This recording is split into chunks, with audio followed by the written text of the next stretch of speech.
Not Too Late at 58, the podcast for those of a certain age who say, yes, why not? Hello and welcome to this podcast series called Not Too Late at 58. I'm Annie Weir and I turned a lifetime dream into a reality when I was 58 by writing and publishing my first novel.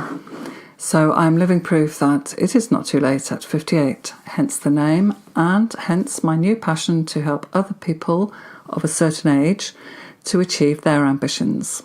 You don't actually need to be 58, of course, or want to write a novel. If you'd like to know more about me and Not Too Late at 58, just hop back to the first episode in the series.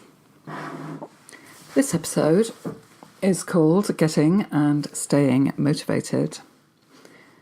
In the last podcast, I encouraged you to visualise or daydream your goal and to imagine it happening in the present tense, and that in itself can be very motivating. And don't we always start new projects full of enthusiasm and motivation?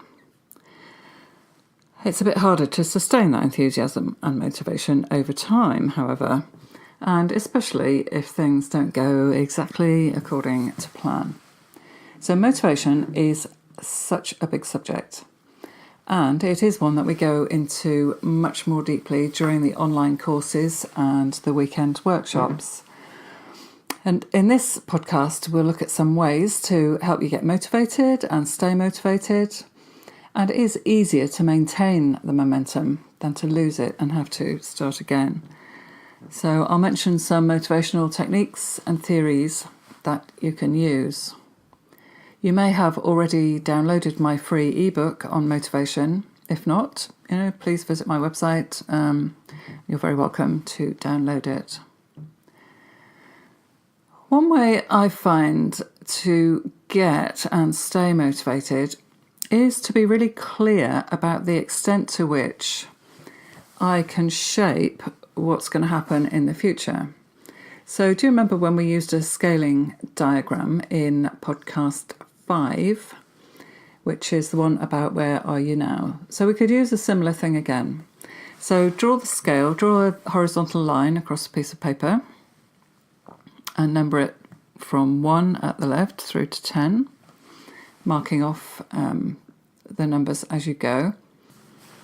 Then put a cross or another mark or something along the line corresponding to the number to indicate how much you feel at this moment in time that you can shape your future life. So if you don't think you can shape it at all, as things are at the moment, you'll be down at 1. If you think you have total control over your future life, that'll be around 10. So then, having decided on what your score is, list 3 things that you can definitely do to shape your future, and don't forget them. List 3 things you want to be able to do to shape your future, and find out how to do them. And finally, list 3 things you can't do to shape your future, and you know what? Just don't worry about them. And if you would like the handout, the download with that scaling diagram on, you can find the link for it below this podcast. Just click on it and I will email it over to you. So another way to stay motivated is to think about what energises you and what is conducive to the way in which you work. So I like to work in silence, for example, but other people I know can't get anything done at all if it's too quiet, so they go out to a cafe or library or shared workspace or just simply have music on in the background. So you do what's good for you. Some people are energised at different times of day. I always used to consider late afternoon to be my worst time of day for doing anything that needed to be thought about, but 5 p.m. turned out to be perfect for me when I was writing Judith Wants to Be Your Friend, because I could write for an hour, then it was only 6 o'clock, I still had time to get ready for the next morning, cook the tea or whatever needed to be done. So maybe you could try ring fencing different times of the day until you find one that suits you. chunking up time to do different things can work as well. When I work at home, for example, I set my timer for 45 minutes to do a task. I find that length of time is short enough, so I'm not worrying about all the other things that I need to do, but it is long enough to really get on and get something done.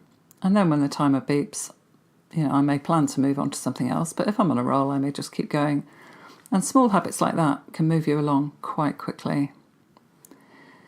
I sometimes illustrate my progress by having a page of stars, and I literally just, in Microsoft Word, downloaded a star, copy, paste, until I had 100 stars on a page. And the stars are big enough to write something in, and every time I do anything towards completing a book, for example, I fill in a star. So it could be the number of words I'm up to, the number of words I've written in a day. It could be I've edited something that I've written so far, or some research that I've done. Whatever it is, I put in the date and just maybe one word to say what I've done on that day. And then looking at the page of stars shows how working on my project little and often gives much bigger rewards than waiting to put aside a whole day to work on it, because quite often that whole day never becomes free. I'm doing one at the moment to improve my fitness, actually. I fill in the stars when I go to the gym or play tennis, and I'm aiming for 100 stars to be filled in before a big holiday at the end of the year. Talking to other people can be a huge motivational force. Well, they can be if you choose the right people to talk to. I would urge you to associate with people who are positive and supportive of your venture and who believe in you. I had lots of people like that for my novel, Judith Wants to Be Your Friend.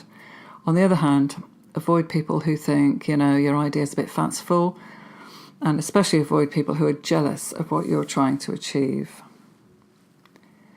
You could have a buddy arrangement with someone who's trying to achieve their own thing or something similar to you, and set aside regular times to meet or phone or Skype to keep each other on track.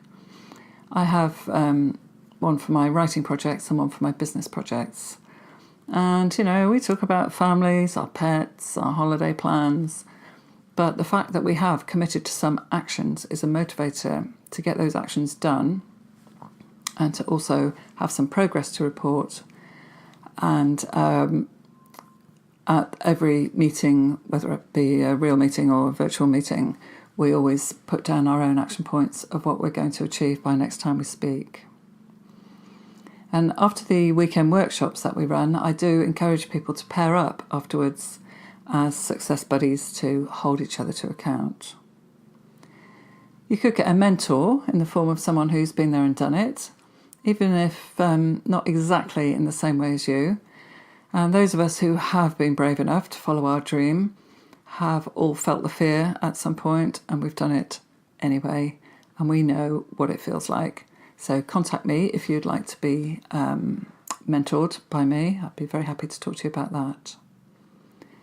It's important to celebrate your successes, the small ones as well as the big ones. We've talked before about breaking your overall goal down into smaller steps so that you can see that progress.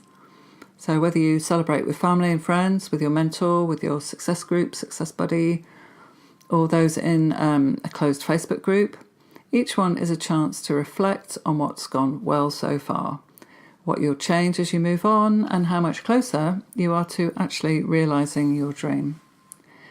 And it is worth a wake-up call here. You have to take action, and you have to take responsibility for making things happen in your own life. So if you're struggling to take action, go back to your 3-year plan, then the 1-year plan, the 6-month plan, the 3-month plan. You might have to rejig what's going to happen, but that's fine. It's only a plan. It's there to be adapted as you go along. But you are the only one who can actually make something happen. You could reread your visualizations about what's happening at those points in the future. I would really recommend saying them out loud in the present tense, really immersing yourself in it, feeling that you're there, feeling how great it is having achieved. It's very motivational.